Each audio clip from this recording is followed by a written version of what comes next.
Lagi akong dumadaan dito sa Jerry Street na ito at madalas kong napapansin na maraming kumakain sa Nawara Fish Restaurant na ito.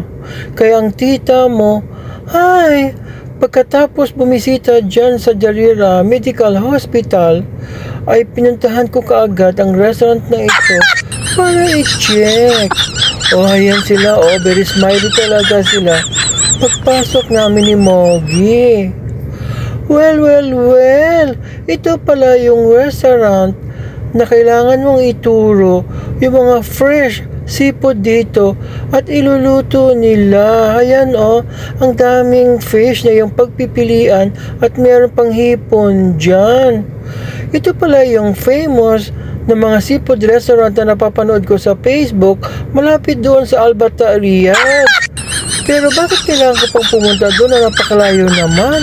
Na meron pala dito malapit sa aming balaysong. O, ayan na si Mogi, nag-iisip-isip na siya kung anong orderin naming dalawa.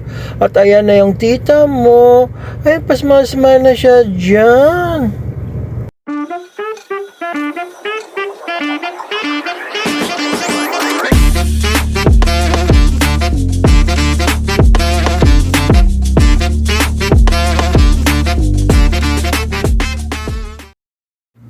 Ayan ang tita nyo at nagtuturo-turo na siya dyan. Sabi ko sa kanila, ginawa nyo na ba yung order ko na 800 grams na malaking hipon at 500 grams na isdang sivash.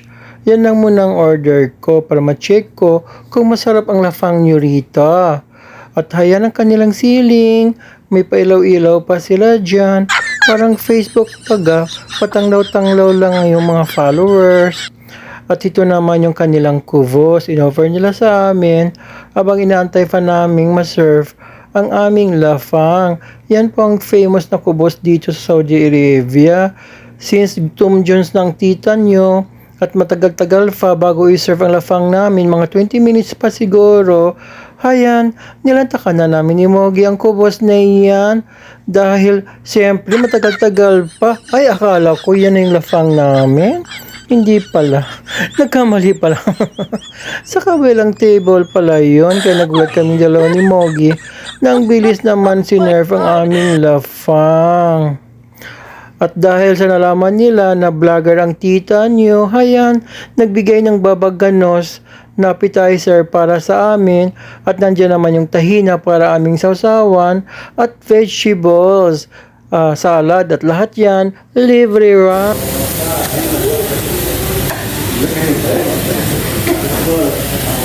نوارة أسماك نوارة واحد بس أسماك نوارة واحد بس نوارة واحد بس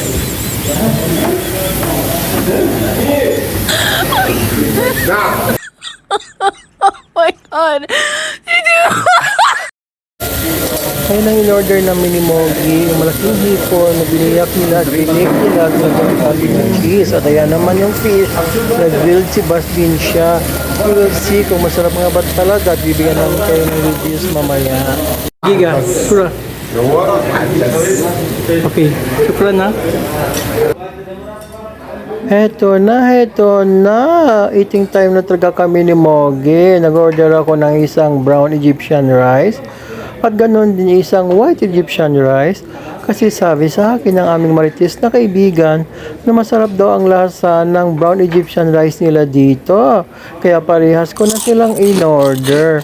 At hayan na ang tita nyo. Naglalagay na ako ng aking kanin sa aking plato. At itong Mogi na ito, dead malo na, dire-diretso na ang lafang niya. Wala na siyang kiber. So ito na, titikman na ng tita niyo ang kanilang babaganos. In short, yung talong nila, nalaglag pa, nakaloka.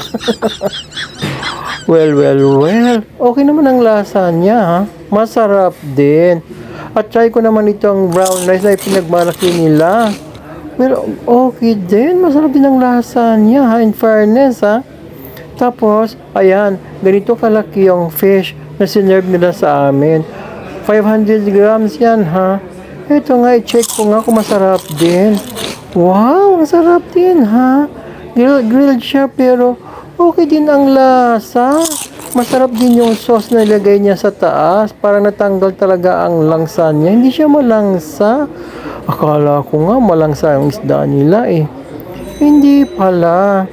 So ito, na habang inaabutan ko si Mogi ng brown rice at kinukuha ko din yung white rice sa kanya, palingon-lingon pa siya dyan. Sabi ko sa kanya, huwag kang mag-alala. Nakatanaw pa sa atin ang ating mga marites at mariko ng mga taga-subaybay sa ating channel. Ito na, titikman na ng tita mo ang hipon nila. Wow, kasarap din. Pasok na pasok. Pasok saan? Saba nga ang lasa. Kayo na naman, kung ano na naman ang pinag-iisip niyo. Bawal yan dito ha. Baka mamaya ano na naman ako ni Whitey Channel. Alam mo na, laging abang-abang sa mga languages namin dito. Kaloka talaga. Ito na. Habang panay ng kain namin at panay ng dampot ko dyan, tuwang-tuwa ko talaga. At ito, panay ang subok ko, ay nakatanaw din ako kay Mogi. Sabi ko kay Mogi, Mogs, may tanong ako sa'yo, umamin ka. Kanina, may doubt ka kung feeling mo hindi masarap ang lafang nila dito. Pero, teka, napansin ko sa'yo, dead man na. Parang nawala na ang doubt mo sa mga lafang nila dito at panay-panay na ang subo mo. Sabi ko sa'yo masarap talaga ang mga lafang nila dito. Kasi nga sa tuwing dadaan ako dito, ay laging puno ang restaurant na ito. Lalo na kapag weekends, Thursday at Friday ng gabi, laging puno ito. Kaya nagtataka nga ako kung bakit.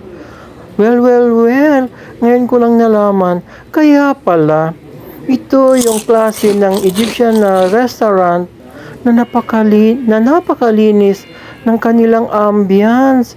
Pati CR nila malinis, yung dining area nila malinis, at okay din yung ambience. Hindi ko naman masabi na super social, but din, bongga din, napakalinis din.